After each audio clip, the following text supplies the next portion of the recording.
aku kena marah habis-habisan sama dokternya. Kalau kamu operasi sekarang itu pun percuma katanya.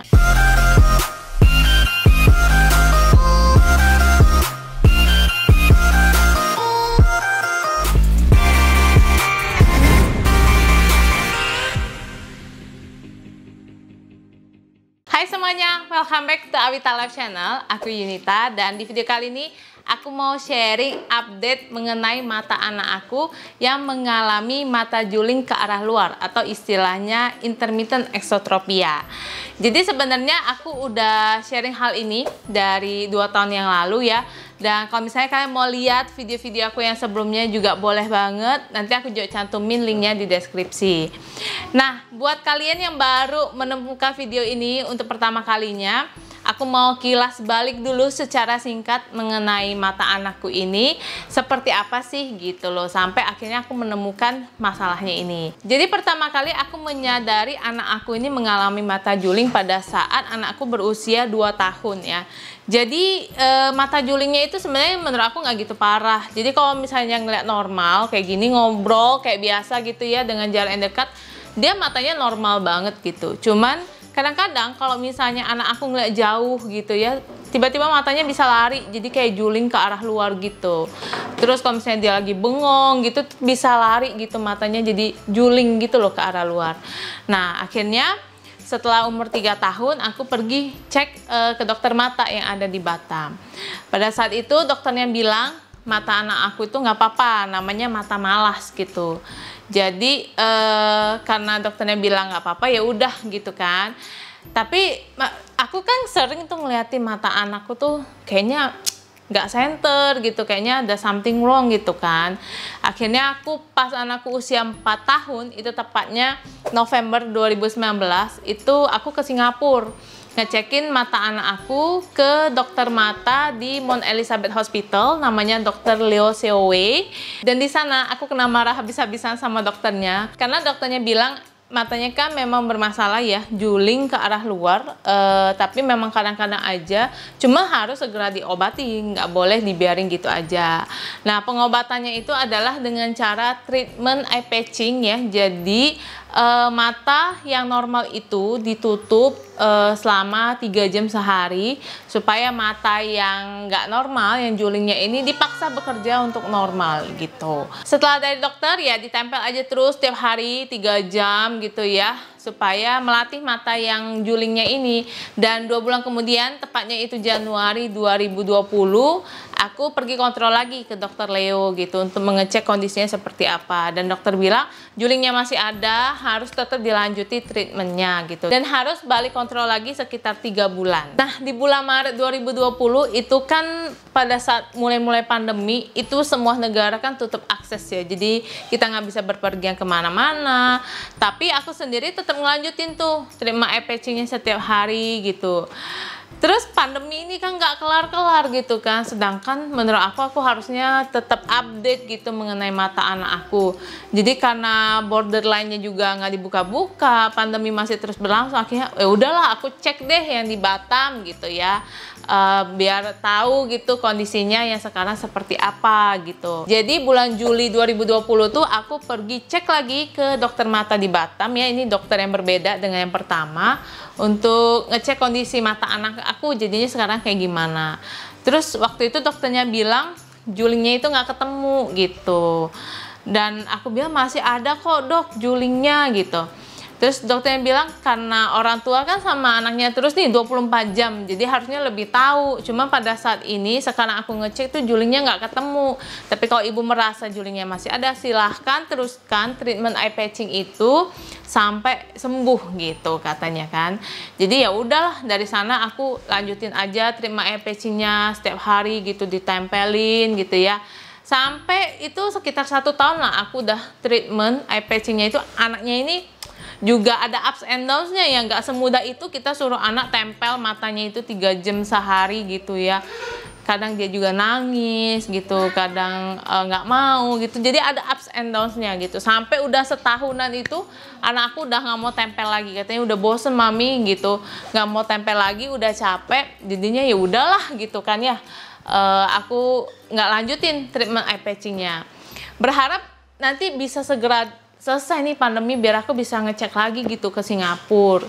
Tapi karena pandemi nggak kelar-kelar dari 2020 ke 2021, akhirnya ya udahlah aku cek lagi deh di Batam lagi di bulan September 2021 ke dokter mata yang lainnya lagi nih di Batam ya, untuk nyari opini lainnya dari dokter mata yang ada di sini.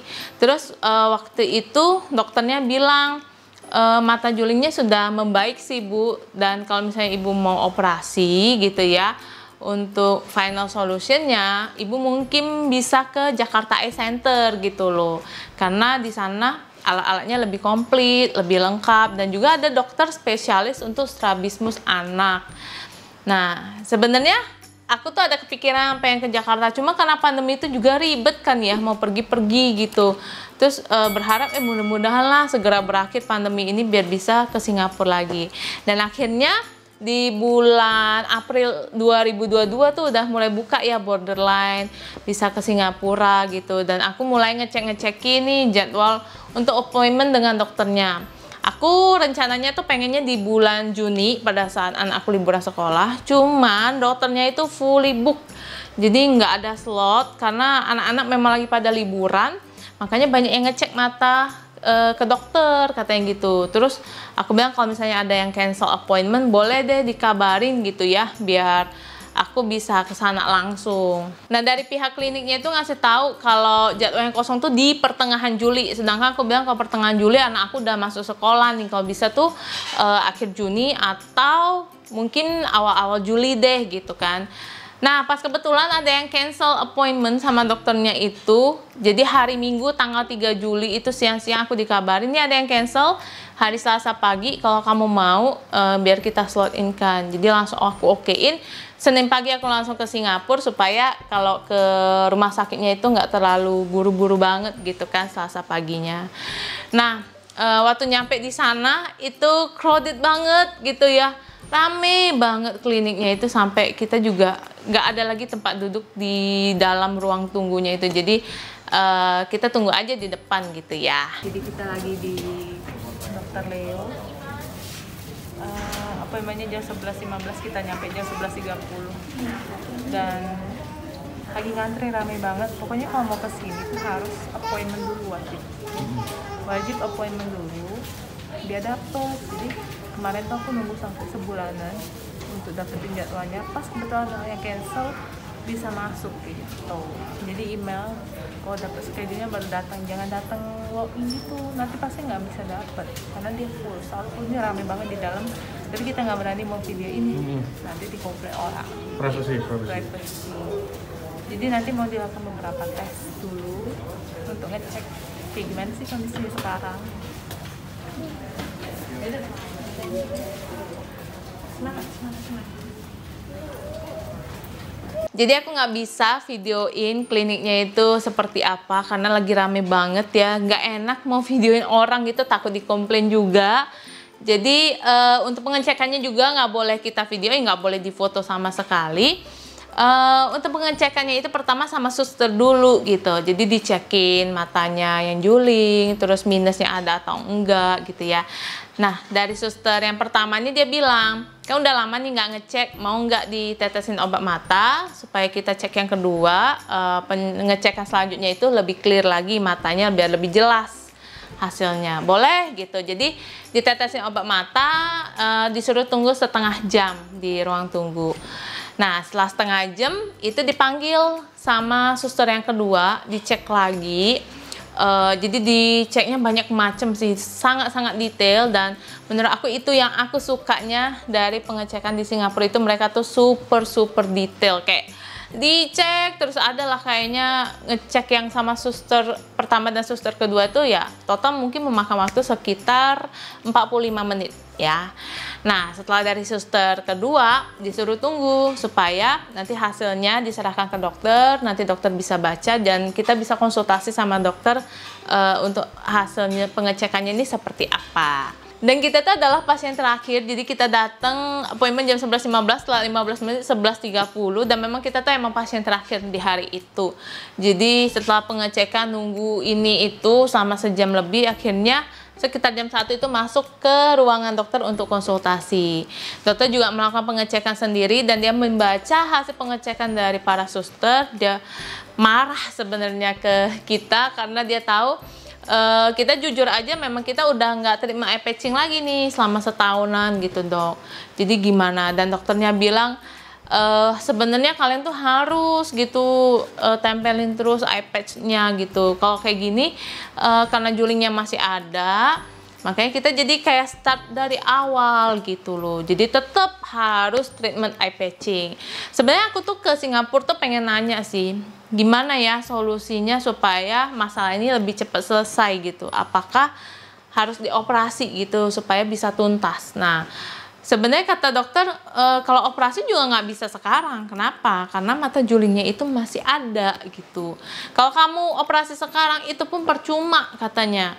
Nanti kalau kamu dari awal nggak latih otot matanya, itu kan jadinya cuma kosmetik doang gitu. Jadi cuman kelihatannya aja lurus, tapi sebenarnya otot yang di dalam itu kamu nggak latih gitu. Jadi lama-lama bisa juling lagi kalau kayak gitu. Jadi saran dokter memang harus eye patching dulu sampai dia lihat kondisinya ini sudah pas untuk dioperasi, baru dioperasi gitu. So kesimpulannya, anakku kembali lagi menjalani treatment eye patching ini selama 2-3 jam sehari di mata yang normal ya. Jadi eye patch-nya itu ditempel di mata yang normal, yaitu mata kanan, supaya mata yang juling, mata kirinya itu dipaksa untuk bekerja normal gitu. Nah, untuk metode eye patching sendiri itu ada 2 ya. Yang pertama itu kita bisa gunakan ortoped. Jadi ortoped ini nih kayak Hansaplast gitu loh, Hansaplast yang kita tempel ke mata gitu ya. Tapi ini khusus memang untuk treatment mata juling atau strabismus. Nah, setelah ditempel ya dibiarin aja kayak gitu, matanya satu ditempel satu enggak, supaya dilatih yang mata julingnya itu bekerja normal. Tempelnya itu boleh 2 jam, boleh 3 jam. Dan kalau misalnya capek boleh buka bentar terus ditempel lagi. Pokoknya sehari 2-3 jam deh gitu. Untuk ortoped ini sekali pakai itu buang ya. Jadi kalau misalnya mau lebih hemat sih sebenarnya bisa aja sih sekali buka ortopednya itu untuk 2 kali pakai itu juga boleh kalau mau hemat. Karena ini harganya juga lumayan mahal. Satu kotak ini itu 50 pieces ya, jadi bisa bertahan sekitar 50 hari kalau kita setiap hari pakai satu gitu.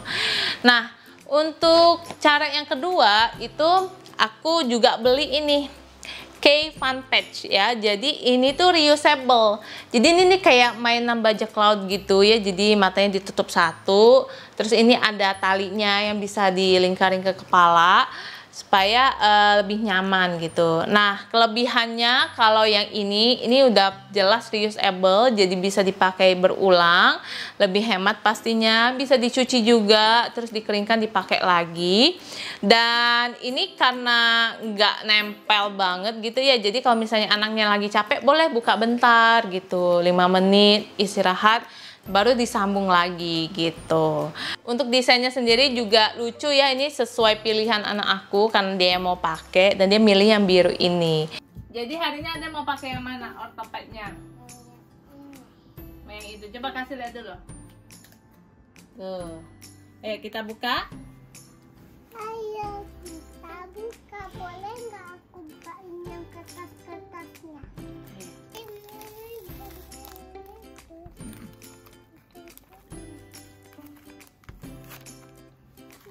Aku mau buka ini.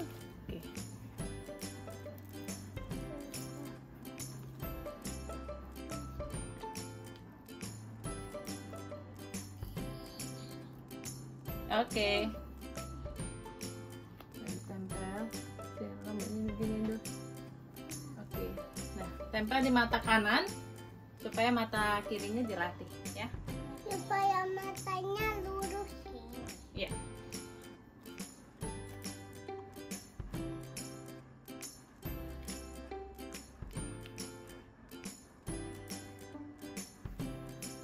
Oke, nyaman? Oke. 2-3 jam. Semangat Adel. Tos dulu Mami. Semangat mana? Semangat, semangat.